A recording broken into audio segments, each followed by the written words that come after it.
Trying to mend the pieces of your broken heart. Want to make a change but don't know where to start. Let's go on a journey trying something new. Let's go on the road to finding you. The art spot with Iyanla. Talking relationships, getting down to the thick of it. The art spot with Iyanla.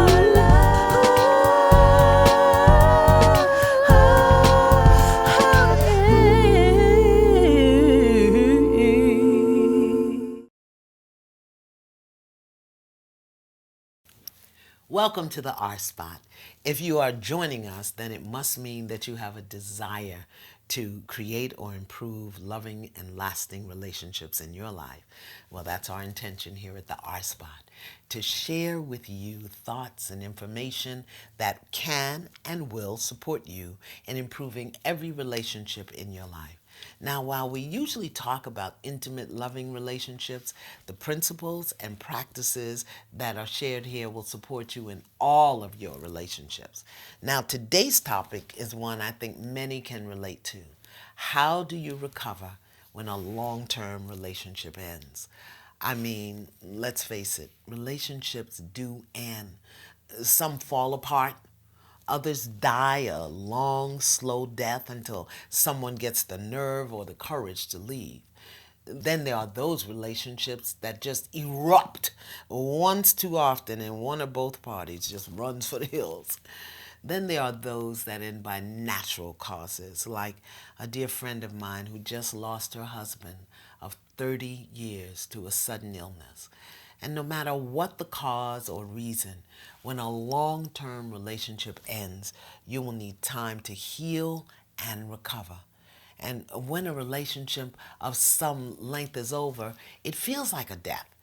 Except sometimes it feels worse than death because the person you no longer love or still love is living, even though the relationship is dead.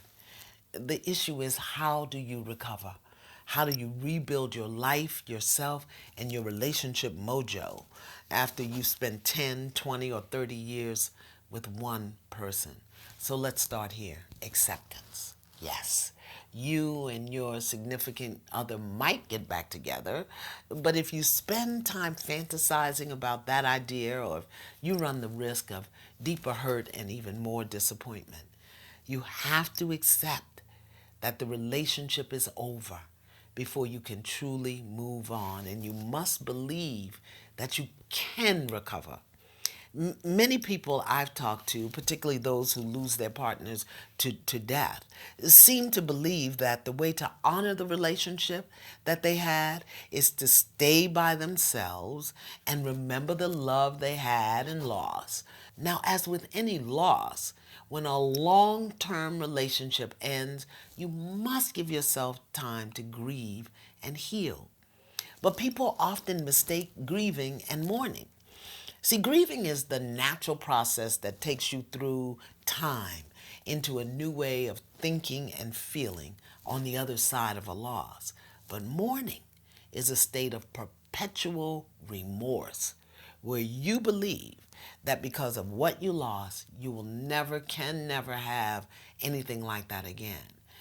Mourning is also a state of regret that you could have, should have, didn't do, should have done something else. So as a result, you can't adapt to life without the thing or person you lost because you didn't do the right thing.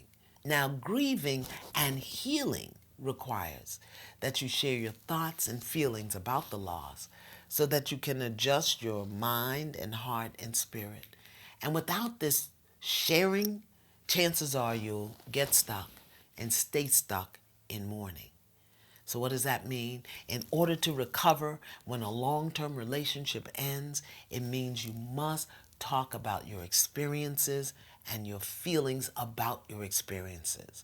You may be mad or sad or totally confused. You may need to say the same thing over and over in order to recover. But you must give yourself permission to talk and cry. You may also want to consider getting some professional support because very often friends and family can ride only so far down the recovery path with you. After a while, they get weary and actually they're afraid because it's hard to watch someone you love suffer the pain of loss and the challenges of recovery. So accept, talk, and give yourself permission to grieve. Now, as you do that, another important step to recovery is you want to celebrate the good days and know that you deserve them. Now, this is a big problem for many people, especially when the relationship ends because of death or being dumped.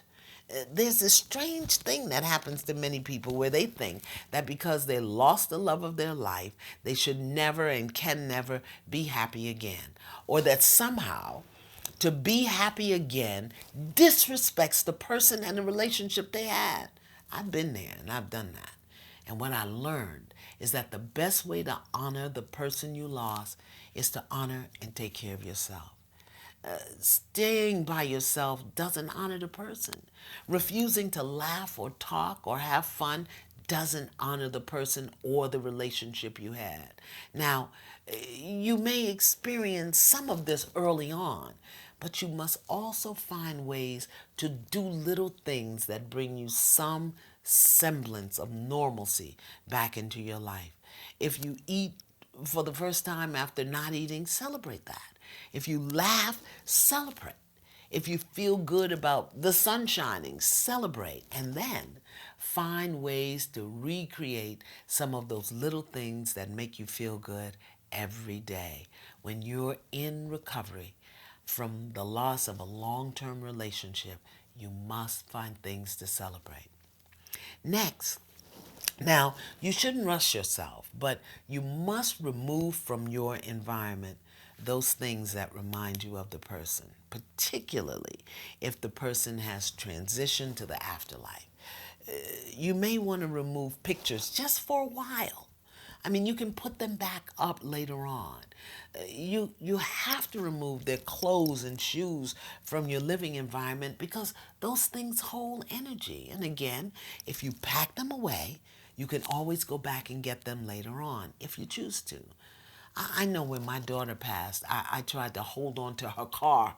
I paid the note, I paid the insurance, and I drove the car because it smelled like her. And I eventually realized that that was keeping me stuck. And when I got that, I drove that Lexus right over to the dealer and gave it back to them. You know, I know that the temptation is to hold on so that you don't forget. But during that initial period of grieving, let's say the first 3 to 6 months, I encourage you, you have to make the effort to let go. You'll never forget. But if you hold on too tight, you can get stuck in mourning. And holding on and mourning can jeopardize your recovery. Let go and pick up what you want again when your mind and heart are in better shape. I know that's a hard one, but trust me, it helps with recovery. Now, let's say the person is still alive and the two of you are moving on, whether you knew it was time or you had no idea it was coming, whether you ended it yourself or it ended mutually. There are certain aspects of your life that you may not even realize shape themselves around the relationship. And now you have to do something different. So here's something very important. Don't follow your ex on social media and please stay out of their business. Checking their status on Facebook and monitoring the tweets and asking others what they've heard or saw is not going to turn out well for you. You don't need to see your ex trying to move on from you and in doing so, being with another person. That's going to hurt you. And even if you think you are completely over your ex, seeing someone you once did everything with, now doing things with somebody else, that's going to be painful. So stop it. Wait until some time has passed before you engage with them again on social media. And please, don't post negative things about your ex on social media trying to get revenge or ruin their chances. Instead, use that energy to write a poem or start a journal, or share your feelings with friends and family, or your counselor, your therapist. Social media is not the place to work through your feelings after a breakup when you're trying to recover. Then the other thing you have to do is you got to figure out if you can still be friends. Some exes can be friends. Some exes need to hold on to what they call friendship for a period of time after a breakup, just to make sure they've made the right choice. And some exes have way too much baggage and damage to be in each other's lives. What you do and how you do it depends on why you broke up and how you feel about the other person. And it'll take time to figure this out, even when no children are involved. And if you're still in love with your ex and feeling extremely hurt, it might feel like any contact is the life preserver that you need just to stay afloat. And let me tell you, that can get real ugly and be real painful real fast. If you're remaining friends with the hope that eventually you'll get back together, trust me, chances are you'll only have more hurt feelings further down the line. So it's not a good idea to hold on to a false sense of security. It will take time to be friends again, so take that time to grieve and heal before you try to establish a friendship with someone who's leaving the relationship. It'll take time to create a new normal. Now, in the process of separation, which is more than just a physical leaving, you got to understand that there are layers to leaving. Perhaps you have left physically, but the stages of disconnecting emotionally and spiritually is still going on. So I want to encourage you, in order to recover completely and fully, respect the multi-layered process you are in, as well as the one your ex is experiencing.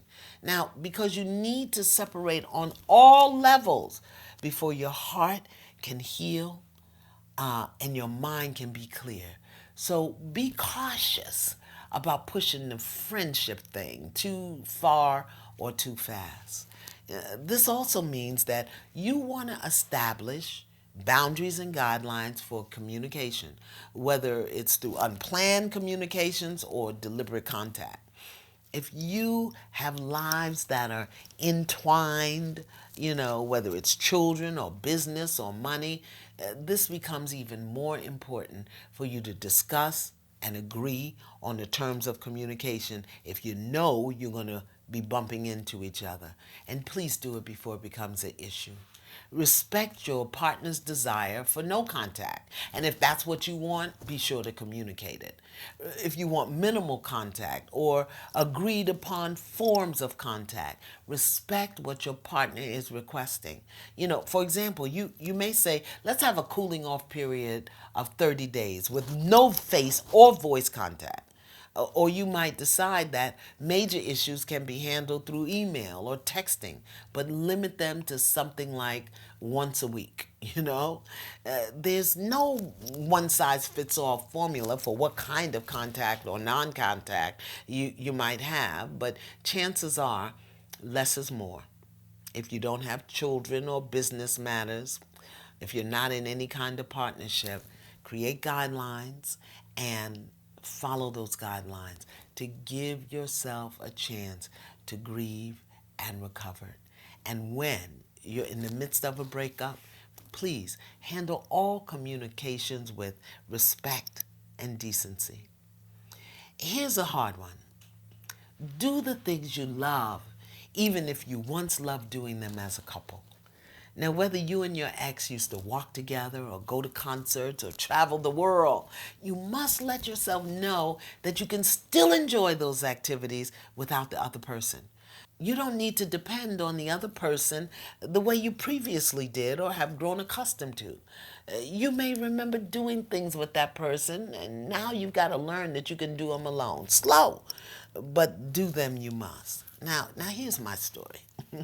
My daughter Jamia loved a particular store, and we would shop there all the time and quite often. And this is where she went to buy her broccoli.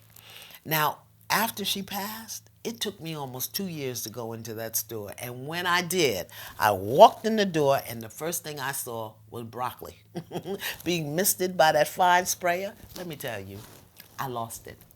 I threw myself onto the pile of broccoli and began to weep. I slid down the display table, fondling broccoli at my bosom. And the poor people in the store didn't know what to do. I was wailing and rolling around in the floor, and they didn't know if they needed to call the nut house or the police. I mean, this went on for I don't know how long until I could get myself together. I saw that broccoli in that store, and I had not been there for almost 2 years. I'm telling you, I lost it. So when I got myself together, I had broccoli spurs up my nose and in my hair. I had broccoli spurs under my fingernails, and I just stood there looking at the people looking at me, and I brushed myself off, and I left the store, and I didn't buy anything at all. Now when I go to the store and I see the broccoli, I smile. I'm telling you, you got to learn to do the things you love doing with your partner until you get comfortable doing them by yourself. Now, I have a long list of possibilities I want to offer you to consider for your recovery, and I encourage you to pick what feels right for you and try it with the intention that you are going to heal, you are going to live, and you are going to move on. So, when you're in recovery from an end of a long-term relationship, please do your best to avoid excessive overeating or drinking. These things may provide you with temporary release, but they will hurt you later on.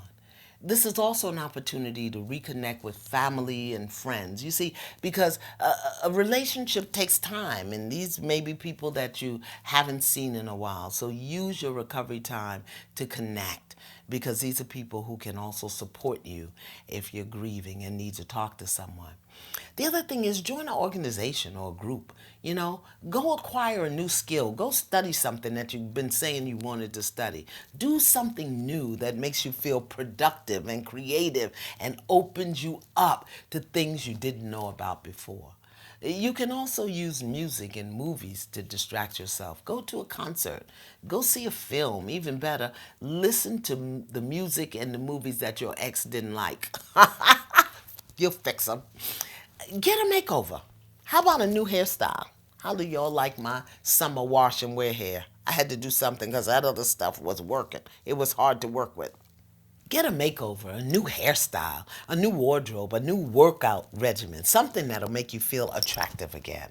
And don't forget to make over your home.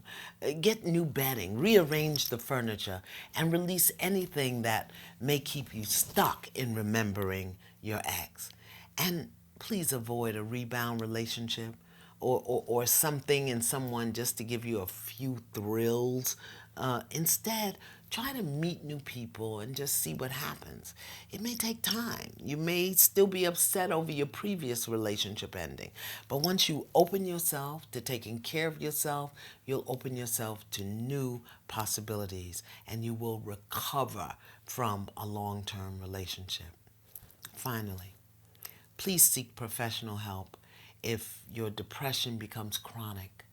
A therapist or a counselor can provide you with an impartial ear and hopefully a new perspective that you need to move forward in your life. And if you ever feel the urge to self-harm, go to your nearest emergency room right away, because no relationship is worth your health or your life. I know that ending a long-term relationship, whether a marriage or a friendship or a family shift, whether by natural causes or by choice, it's hard. It's challenging. So you'll need to form your own rules and find your own rhythm. This is just a place to start and a few things for you to consider. And when it feels like it's impossible or when you are in doubt about what to do, here's what you do. Ask yourself this question. What is the most self-loving, self-honoring choice I can make for me in this moment? And then do that. Hope this helps. The art spot. Now here's our question of the day. Iyanla, how can I tell if a man is sexually dysfunctional without hurting his feelings or being too forward. Woo, that's a hot one. I've been dating a man for a year who has never made a move. He says that he wants to wait until we're married, but he has not asked me to marry him. What's the deal? Any thoughts? Yeah. I think you need to ask him straight up. Be straightforward.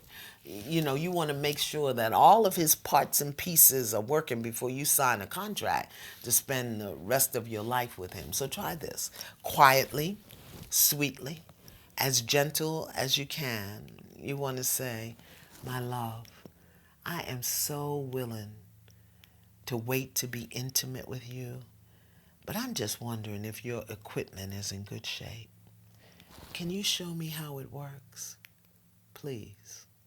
And then see what he says. And based on what happens, you will decide what to do. I mean, I'm just saying, even a car dealer let you take a test run, even in a used car. So if it's important to you, ask your sweetie for a test drive. The art spot. Now, here's a hallelujah truth for today. While we all want to be kind and treat people with respect and decency, it's also important that you train yourself not to be loyal to people who don't treat you well.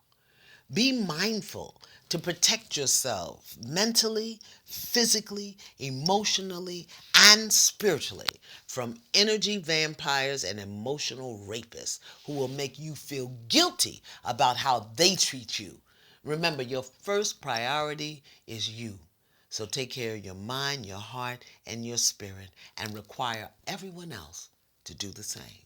I invite you to become a subscriber to the Iyanla Vanzant YouTube channel so that you'll get a notice every time we post a new R Spot. And don't forget to like me on Facebook and follow me on Twitter and Instagram. And if you want to be on my mailing list so that you can get notices about where I'm going to be and what I'm doing, because y'all like to follow me around when I'm in the supermarket, go to www.iyanla.com and sign up. And I've got some goodies I'm going to send you. Until next time. Trying to mend the pieces of your broken heart. Want to make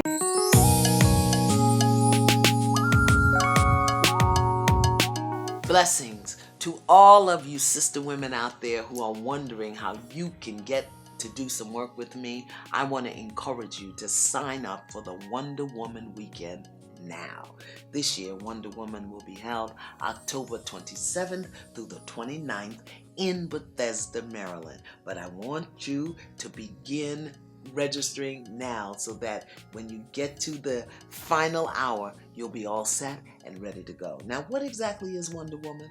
Wonder Woman is an opportunity for you to come together, to heal, to grow, to learn in a community of like-minded women. Now, let me just say this. If you're coming to see me, if you're coming because you think that I have some magic bullet that will change your life, save yourself the trip. But if you're coming to do some work, if you're coming to find out how to move forward in your life, if you're coming because you are ready to do the work required to become your greatest self, then go to www.innovationsworldwide.com, click on the link for the Wonder Woman Weekend, and sign up today. You can make a deposit and work out a payment plan so that you will be with us for a glorious weekend that will fix you so that you can make all the necessary fixes in every single area of your life. Wonder Woman Weekend, October 27th to the 29th. Go to www.innovationsworldwide.com and hopefully I will see you there.